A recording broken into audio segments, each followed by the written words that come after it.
Assalamualaikum warahmatullahi wabarakatuh. Kembali lagi dengan channel Alessa Deredet yang selalu berbagi untuk semua. Hari ini saya ingin menjelaskan atau ingin sharing ya berbagai cara trik untuk menjawab soal teknis keperawatan yang keempat. Untuk video 1, 2, 3 itu udah saya upload ya.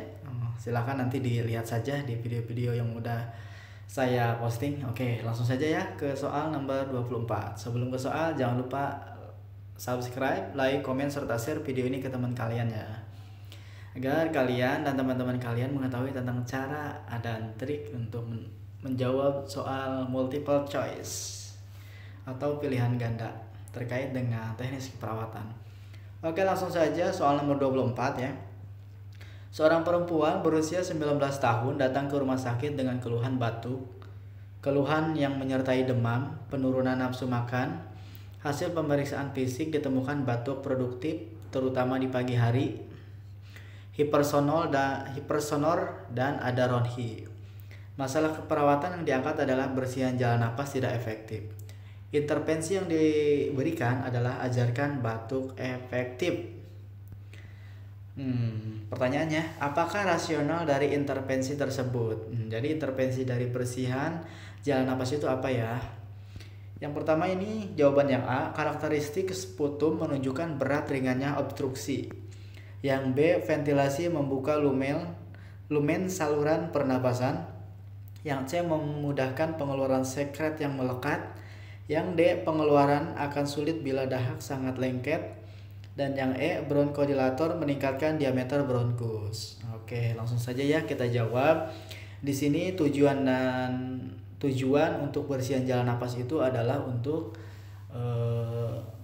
mengeluarkan daerah airway-nya itu supaya tidak ada sumbatan gitu ya.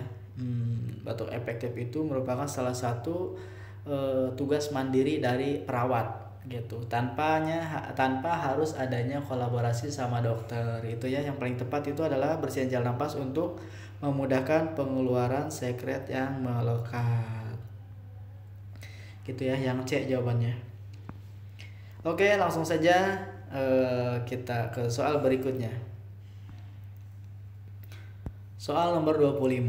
Seorang perempuan berusia 18 tahun datang ke rumah sakit dengan keluhan batuk sejak 4 bulan yang lalu, disertai mual dan mudah lelah. Pasien dilakukan pemeriksaan fisik dengan penggunaan otot bantu napas. Suara napasnya wheezing, tekanan darah 120/80, frekuensi napasnya 30 kali per menit, dan diberikan terapi oksigen 4 liter per menit. Itu. Apakah respon pasien yang dinilai pada kasus tersebut? Yang A adalah mampu batuk efektif, yang B tidak ada bunyi napas tambahan, yang C terjadinya peningkatan tekanan darah, D pasien merasa lebih lega saat bernapas, dan yang E adalah frekuensi pernapasan dalam batas normal. Oke ya, langsung saja kita bahas atau kita cari clue-nya yang di sini. Data fokusnya apa? Nah, di sini adalah pasien yang sesak. Dan juga dia keluhannya batuk sejak 4 bulan gitu. Ternyata hasil pemberian fisik penggunaan otot bantu napas, suaranya napasnya wheezing. Diberikan terapi oksigen 4 liter per menit. Karena sesak harus diberikan terapi oksigen. Nah, di sini apakah respon yang dinilai pada kasus tersebut? Nah, setelah diberikan terapi oksigen, harapannya apa? Gitu ya. Otomatis yang tadinya sesak menjadi tidak sesak. Yang paling tepat itu adalah pasien merasa lebih lega saat bernapas. Gitu ya. Yang D, karena yang mampu batuk efektif itu bukan, karena tidak ada intervensi diajarkan cara batuk efektif. Terus yang kedua itu tidak ada bunyi nafas tambahan. Itu bunyi nafas tambahan meskipun dia dikasih oksigen, kalau misalkan masih ada sputum, dia akan tetap ada suara gitu ya. Terus yang C terjadi peningkatan tekanan darah, tidak ya, untuk tekanan darah mah tidak. Terus yang E ada frekuensi pernapasan dalam batas normal. Iya, oke juga ya. Di sini 30 per menit. Tapi diberikan terapi oksigen itu diharapkannya dia merasa lebih lega saat bernapas, tidak berat ya. Biasanya kalau pasien-pasien yang sesak itu napasnya berat. Oke, langsung saja ke soal berikutnya. Oke ya kakak, kalau misalnya di sini ada yang mau komen-komen silahkan komen saja, nanti kita diskusikan. Kalau misalkan ada argumen-argumen yang lain atau ada referensi-referensi yang lain. Oke, langsung saja ke soal nomor 26. Seorang laki-laki berusia 65 tahun dirawat di rumah sakit yang mengalami kelemahan pada sisi kiri tubuh. Gitu ya. Di sini keadaan ini sejak kurang lebih 10 jam yang lalu sebelum masuk rumah sakit ya. Terus pemeriksaan fisik pada pasien mengalami kelumpuhan nervus 7, nervus 10 sama nervus 12. Bicaranya velo, tersedak saat screening disfalgia sehingga dilakukan pemasangan NGT gitu ya. Pasien mendapatkan makanan melalui NGT yang diberikan setiap 4 jam gitu ya. Apakah masalah keperawatan utama pada kasus tersebut? Yang A. Risiko aspirasi, B. Gangguan nutrisi, C. Gangguan menelan, D. Intoleransi aktivitas, dan yang E. Kerusakan komunikasi. Oke ya, dari kelima di sini ini merupakan suatu gangguan yang sesuai dengan yang di soal nomor 26. Tapi di sini ada clue-nya. Kita cari masalah utama ya. Kenapa dia bisa dilakukan pemasangan NGT gitu ya. Oke, kita langsung saja cari di sini data fokusnya itu dia ada kelumpuhan di nervus 7, 10 dan 12. Di mana nervus 7 itu adalah nervus kranial tentang facialis. Fasial ya, yaitu yang berhubungan dengan wajah gitu ya. Dan juga ada informasi sensorik dari lidah ya untuk merasakan makanan. Nah, gitu, nervus 7. Terus kalau nervus 10 itu adalah nervus saraf kranial yang vagus gitu ya. Saraf kranial vagus. Itu terus dia ya saraf yang terpanjang ya karena menjalarnya dari otak ke lidah gitu ya. Tenggorokan, jantung dan sistem pencernaan. Nah, di sini juga ada lidahnya ya. Oke, karena apa? Karena dia bicaranya pelo. Nah, gitu tuh ya. Karena dia ada gangguan di nervus 10, dia akan menyebabkan bicaranya velo. Karena apa? Karena ada gangguan dari lidahnya. Seperti itu ya kakaknya.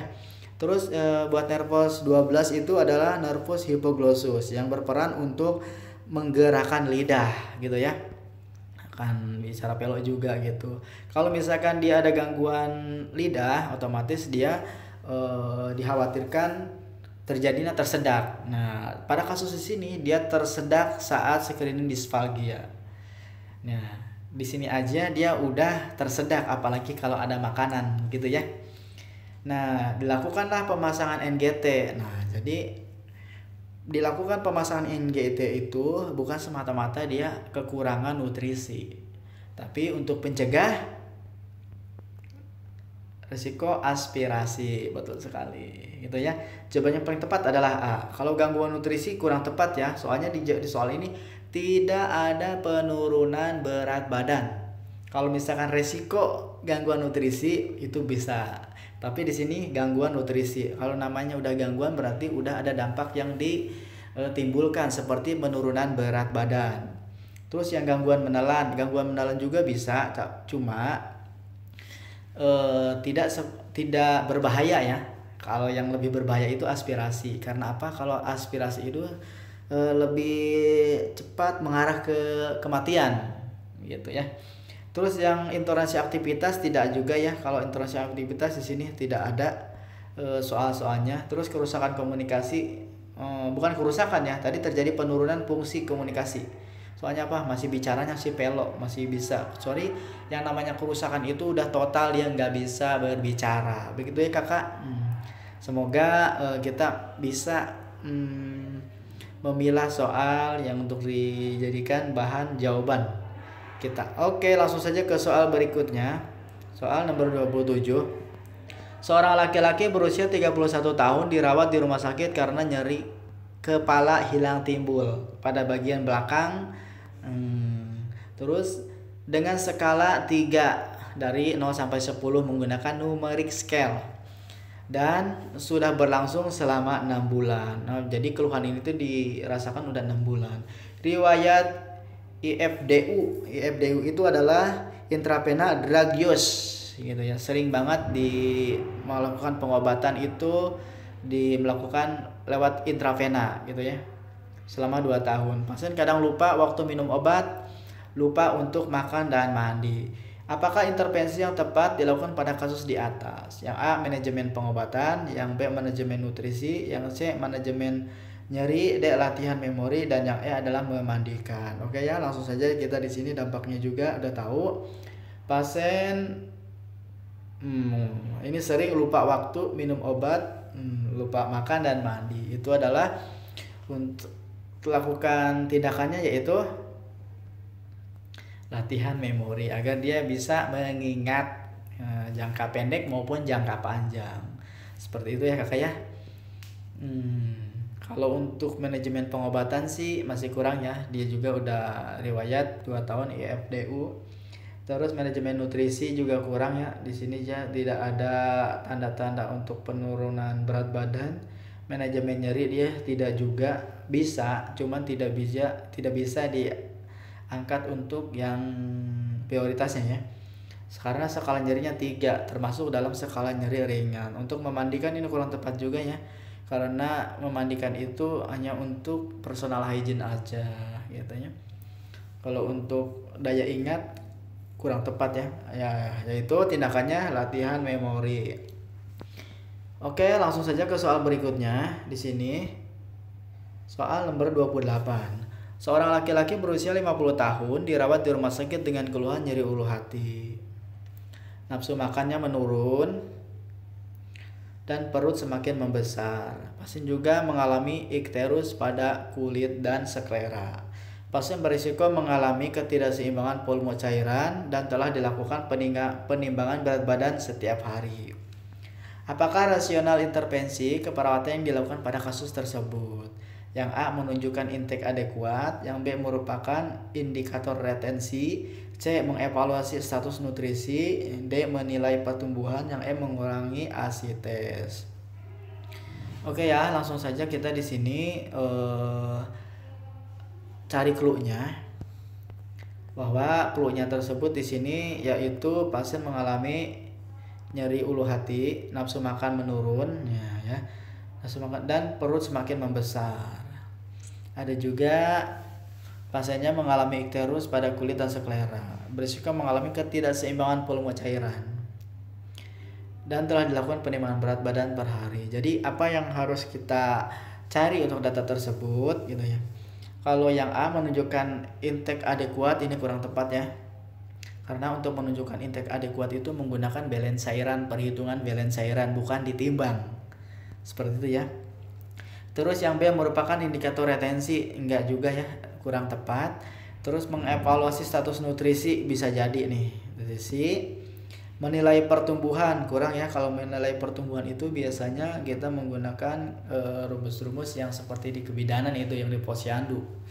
Yang kayak buku KIA seperti itu ya.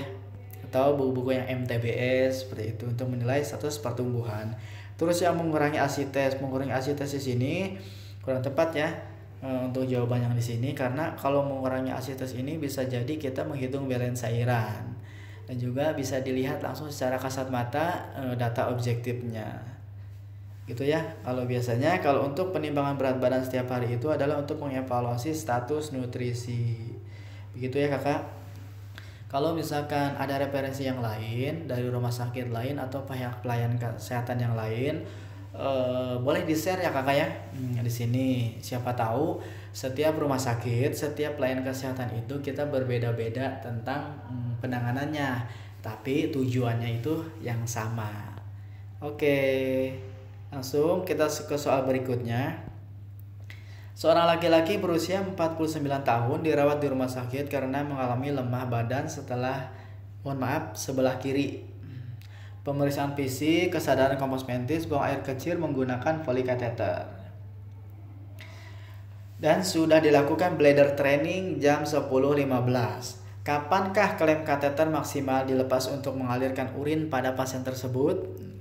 Yang A jam 11, yang B jam 12.15, yang C jam 13, D jam 14.15, dan yang E jam 15:15.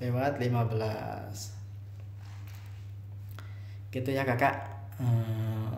Di sini jamnya itu ya, kalau misalkan untuk dilakukan bladder training atau diklaimnya urine bag, ada yang berbeda-beda referensinya. Kalau yang saya gunakan ini adalah referensinya yang 2 jam setelah di bladder training baru dilakukan pembukaan bladernya gitu. 2 jam ya, 2 jam. Kalau misalkan 2 jam di sini dia dilakukan bladder trainingnya jam 10.15, otomatis kalau misalnya ditambah 2 jam yaitu jam 12.15. Oke, tepat sekali jawabannya, berarti yang B. Gitu ya kakak ya. Jadi di sini ada yang referensinya itu 1 sampai 2 jam bisa ya. Tapi di sini saya menggunakan yang 2 jam saja. Oke, langsung saja kita ke soal berikutnya. Soal nomor 30. Seorang laki-laki berusia 68 tahun dirawat di rumah sakit karena pusing berputar sejak 7 hari. Pusing saat berjalan dan tidak dipengaruhi posisi gitu ya. Meskipun posisinya diam, dia tetap pusing ya gitu. Kedua mata terasa berat, namun pasien tetap memenuhi kebutuhan eliminasi di kamar mandi. Gitu ya. Apakah data yang perlu dikaji pada kasus tersebut? Yang A adalah kemampuan mobilitas, B fungsi penglihatan, C masalah berkemih, D tingkat aktivitas, dan E resiko jatuh. Oke ya, langsung saja kita di sini lihat bahwa pasien laki-laki itu adalah 68 tahun, termasuk dalam lansia. Dia merasakan pusing yang berputar 7 hari gitu ya. Oke, langsung saja kita di sini klasifikasikan bahwa jawaban yang paling tepat itu adalah risiko jatuh ya. Karena apa risiko jatuh? Risiko jatuh itu mencakup dari lantai, lizin atau tidak, terus penerangan, terang atau tidak, terus ada pegangan atau tidak gitu ya. Kalau kemampuan mobilitas, dia masih bisa ya mobilitasnya karena dia mampu berjalan juga ya, mampu berjalan tuh. Dia pusing saat berjalan, otomatis dia masih bisa ya, meskipun dia pusing dia bisa berjalan. Terus kalau fungsi penglihatan dia masih bisa, karena meskipun dia matanya terasa berat, dia masih bisa melihat, fungsi penglihatan. Terus masa berkemih, nah dia berkemih juga bisa, tapi berkemihnya itu dia harus di kamar mandi di sini ya. Terus tingkat aktivitasnya juga bagus ya. Kalau yang namanya dia bisa ke kamar mandi dengan sendiri tanpa ada bantuan, aktivitasnya masih bagus. Terus yang di sini, yang data di sini yang tidak ada itu adalah yang risiko jatuh. Jadi jawaban yang paling tepat adalah yang E.